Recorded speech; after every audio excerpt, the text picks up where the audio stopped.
Indian startup की दुनिया से चलिए आज एक ऐसी कहानी समझते हैं जो एक चेतावनी की तरह है। एक ऐसे ऐप की कहानी जो निकला तो था आसमान छूने, पर इतनी जल्दी जमीन पर आ गिरा कि सब देखते रह गए। तो सवाल यही उठता है कि आखिर एक राइजिंग स्टार इतनी तेजी से अर्श से फर्श पर कैसे आ सकता है। सोचिए, 2021 में ये ऐप लॉन्च होता है और 2025 तक ये अपने मिशन के बहुत बहुत करीब पहुंच चुका था। फिर ऐसा क्या हो गया कि इसने अपनी ऑडियंस का भरोसा खो दिया। और इनका मिशन कोई छोटा मोटा नहीं था। लक्ष्य था भारत में यूट्यूब को खत्म कर देना। इतना बड़ा, इतना दहाड़ी दावा कि इसने सबका ध्यान अपनी तरफ खींच लिया। और बस उम्मीदें तो जैसे आसमान छूने लगीं। तो चलिए कहानी की शुरुआत से शुरू करते हैं। देखते हैं कि इस ऐप को लेकर शुरू में इतना जबरदस्त हाइप आखिर बना क्यों था और इसके पीछे का वो ग्रैंड विजन क्या था। देखिए, बात है 2021 की। कोविड के बाद भारत में डिजिटल लर्निंग का मार्केट जैसे फट पड़ा था और सीखो ने इसी सही मौके पे एंट्री ली। उनका विजन एकदम साफ था, इंडिया का सबसे बड़ा स्किल लर्निंग प्लेटफॉर्म बनना। और वादा था हिंदी में आसान और बिल्कुल स्ट्रक्चर्ड लर्निंग देने का। फिर क्या था, जबरदस्त मार्केटिंग और पॉपुलर क्रिएटर्स के प्रमोशन ने यूजर्स के बीच एक तगड़ा बज़ बना दिया। और हाँ, ये समझना बहुत जरूरी है कि सीखो सिर्फ एक हवाई आइडिया नहीं था। ये मार्केट की एक असली प्रॉब्लम को सॉल्व कर रहा था, एक ऐसी कमी को पूरा कर रहा था जिसे बहुत से लोग महसूस कर रहे थे। अब जरा इस स्लाइड पर देखिए, ये तुलना ही पूरी कहानी कह देती है। एक तरफ था यूट्यूब, जहां कंटेंट का समंदर था, लेकिन सब कुछ बिखरा हुआ और ज्यादातर अंग्रेजी में। वहीं दूसरी तरफ सीखो का वादा था, एक सीधा सधा हुआ रास्ता, वो भी हिंदी में। मतलब वीडियो के समंदर में गोते लगाने के बजाय स्किल डेवलपमेंट के लिए एक साफ सुथरा हाईवे। तो लर्नर्स इतने उम्मीद से क्यों भरे थे? अरे सीधी सी बात है, प्रैक्टिकल स्किल्स की डिमांड आसमान छू रही थी। जो प्लेटफॉर्म्स पहले से थे वो असली ज़रूरतों को ठीक से पूरा ही नहीं कर पा रहे थे।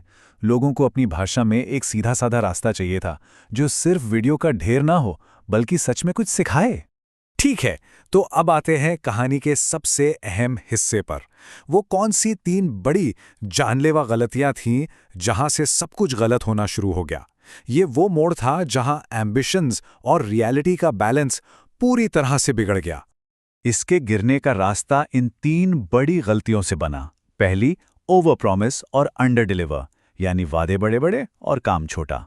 दूसरी गलती, अपने ऑडियंस को कम आंकना। और तीसरी, मार्केटिंग को प्रोडक्ट से भी तेज दौड़ा देना।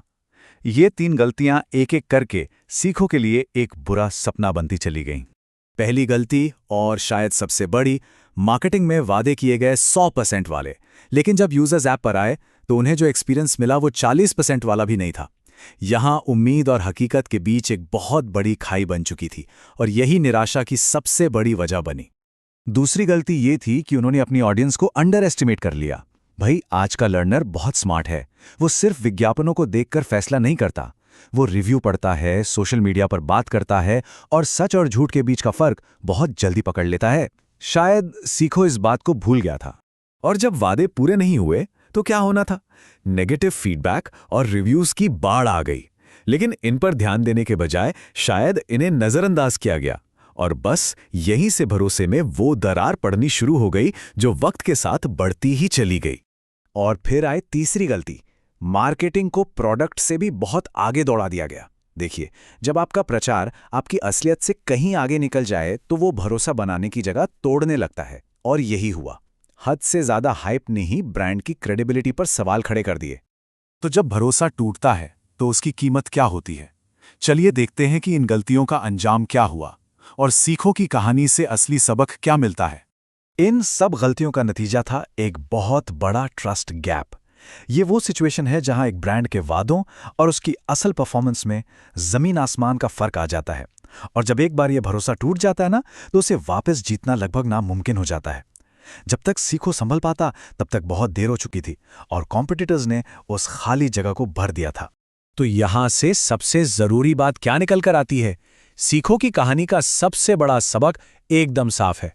सिर्फ बड़े सपनों और ऊंची मार्केटिंग से कुछ नहीं होता। असली और लंबे समय तक चलने वाली ग्रोथ की नींव 3 चीजों पर टिकी है: यूजर का भरोसा, वादे के मुताबिक प्रोडक्ट की डिलीवरी और लगातार बेहतर होने की कोशिश, क्योंकि बाजार किसी का इंतजार नहीं करता। तो आखिर में एक सवाल सोचना बनता है, ग्रोथ की इस अंधी दौड़ में अक्सर सबसे जरूरी चीज यानी भरोसा वो पीछे क्यों छूट जाता है? और क्या वाकई तेजी से आगे बढ़ने और भरोसे को साथ लेकर चलने में एक बैलेंस बनाना इतना मुश्किल है?